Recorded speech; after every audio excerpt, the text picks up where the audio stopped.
ഏവർക്കും ഈശോ മിശിഹായ്ക്ക് സ്തുതിയായിരിക്കട്ടെ. ഈശോയിൽ ഏറ്റവും സ്നേഹിക്കപ്പെട്ടവരെ, ഒരു നോമ്പുകാലം കൂടി വരവായി.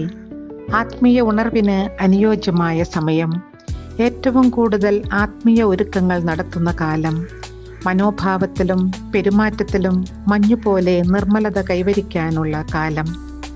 പ്രിയപ്പെട്ടവരെ, വചനം വായിച്ചും ധ്യാനിച്ചും നമുക്ക് ഈ നോമ്പുകാലത്തെ വരവേൽക്കാം. വിശുദ്ധ ലൂക്കായുടെ സുവിശേഷം 4-ാം അധ്യായം 1 മുതൽ 13 വരെ തിരുവചനങ്ങളെ ഇന്നത്തെ നമ്മുടെ ധ്യാന വിഷയമാക്കാം. യേശു തൻ്റെ ജ്ഞാനസ്നാനത്തിനു ശേഷം പരിശുദ്ധാത്മാവ് നിറഞ്ഞവനായി ജോർദാനിൽ നിന്ന് മടങ്ങിയപ്പോൾ ആത്മാവ് അവനെ മരുഭൂമിയിലേക്ക് നയിച്ചു.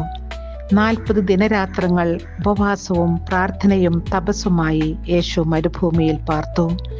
ഈ സമയം പ്രലോഭകനായ പിശാച് യേശുവിൻ്റെ അടുക്കൽ വന്ന് അവനെ പരീക്ഷിക്കാനായി വന്നു. വിശന്നിരിക്കുന്ന യേശുവിൻ്റെ മുൻപിലേക്ക് കല്ലുകൾ വച്ച് നീട്ടിക്കൊണ്ട് ഈ കല്ലുകളെ അപ്പമാക്കി ഭക്ഷിച്ച് വിശപ്പും ദാഹവും അകറ്റാനായിരുന്നു ആദ്യത്തെ പ്രലോഭനം. അധികാരവും പ്രശസ്തിയും നേടി മഹത്വമുള്ളവനാകാനായിരുന്നു 2ഉം 3ഉം പ്രലോഭനങ്ങൾ. പ്രിയപ്പെട്ടവരെ, ശരീരത്തിൻ്റെ ദാഹം തീർക്കാൻ പിഞ്ചു കുഞ്ഞുങ്ങൾ മുതൽ 90 വയസ്സിലധികമുള്ള സ്ത്രീകൾ പീഡിപ്പിക്കപ്പെടുകയും വധിക്കപ്പെടുകയും പിച്ച് ചീന്തപ്പെടുകയും ചെയ്യുന്ന ദയനീയ കാഴ്ചകളല്ലേ നാം ദൃശ്യമാധ്യമങ്ങളിലൂടെ കണ്ടും കേട്ടും കൊണ്ടിരിക്കുന്നത്.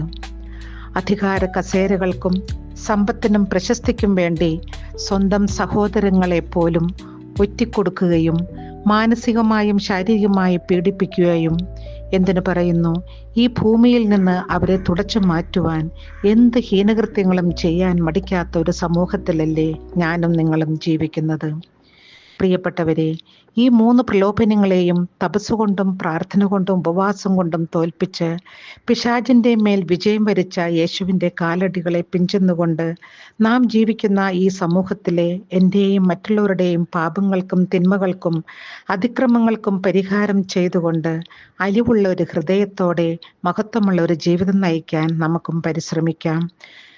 അനുദിന ജീവിതത്തിലെ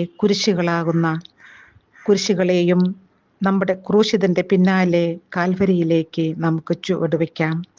അവിടുത്തെ ചുടിരക്തം കൊണ്ട് നമ്മെയും കഴുകി വിശുദ്ധീകരിക്കാം.